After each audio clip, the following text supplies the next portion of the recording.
ദേശീയപാത സർവീസ് റോഡിന്റെ നിർമ്മാണത്തിൽ അലംഭാവം. മുസ്ലിം യൂത്ത് ലീഗ് പുന്നയൂർ പഞ്ചായത്ത് കമ്മിറ്റിയുടെ നേതൃത്വത്തിൽ ഹൈവേ നിർമ്മാണ ഓഫീസ് ഉപരോധിച്ചു. പ്രശ്നപരിഹാരത്തിന് ത്വരിതഗതിയിൽ നടപടി സ്വീകരിക്കാമെന്ന് ദേശീയപാത കരാർ കമ്പനി അധികൃതർ അറിയിച്ചു.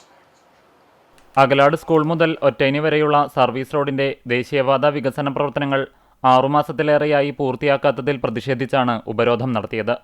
നിർമ്മാണ പ്രവർത്തനങ്ങളുടെ ഭാഗമായി നിലവിലുണ്ടായിരുന്ന റോഡ് പൊളിക്കുകയും കാനം നിർമ്മാണത്തിനായി കുഴിയെടുക്കുകയും ചെയ്തെങ്കിലും പല ഭാഗങ്ങളിലും പ്രവൃത്തികൾ പാതിവഴിയിൽ ഉപേക്ഷിച്ചതോടെ വാഹനഗതാഗതം ദുഷ്കരമാവുകയും വ്യാപാര സ്ഥാപനങ്ങളിലേക്കും സമീപവാസികളുടെ വീടുകളിലേക്കുമുള്ള യാത്ര ഏറെ പ്രയാസകരമാവുകയും ചെയ്തതായി സമരക്കാർ ആരോപിച്ചു.